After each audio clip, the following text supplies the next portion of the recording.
وچکالي، وچې ځمکې او بې اوبو څاګانې. خو د باران په ورېدو سره بیا سیلابونه راخوځېږي. لکه دغه کله چې سیلاب ویجاړ کړی دی.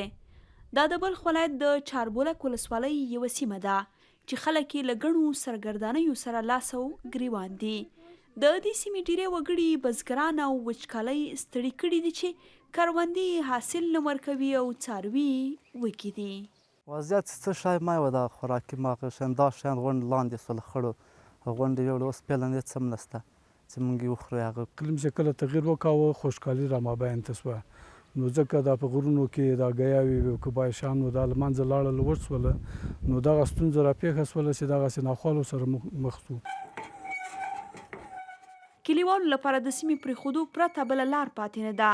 ډیری اوسیدونکي له مخکې کډه شوي دي او تازه یو بل کلیوال اخته دی چې د کور وسایل ټول کړي او له خپلې کورنۍ سره ښار ته کډه شي. موږ پریکړه کړې چې نن یا سبا باید له دې کلي ولاړ شو. کله چې اولادونه لري نو مجبوره یې چې د هغوی لګښتونه پوره کړي. خو زه په دې وران ځای کې څه وکړم چې پاتې شم؟ په افغانستان کې واک ته د طالبانو له رسیدلو سره سم د نړیوالو بندیزونو د مرستو بندېدو، له ایران او پاکستان د کډوالو راستنېدو او مخ په زیاتېدونکي ډول وچکالۍ د یاد هیواد وګړي له بې شمېره ننګونو او شدید لوږې سره مخ کړي دي. هغه اوبه چې موږ یې دلته څښو که بل څوک یې وڅښي سمدستي ناروغه کیږي، خو بله چاره نه لرو. زموږ ماشومان تل ناروغه وي. څه وکړو؟ چیرته لاړ شو؟ ژوند سخت دی.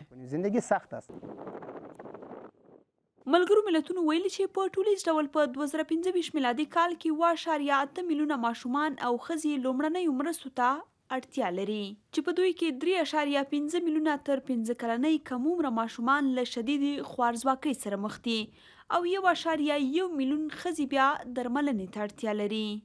Actually, Afghanistan, even though it doesn't have any significant role on climate change, but it is mostly. په حقیقت کې افغانستان که څه هم په اقلیمي بدلون کې لوی رول نه لري، خو تر ټولو ډیر له دې بدلون اغیزمن شوی دی.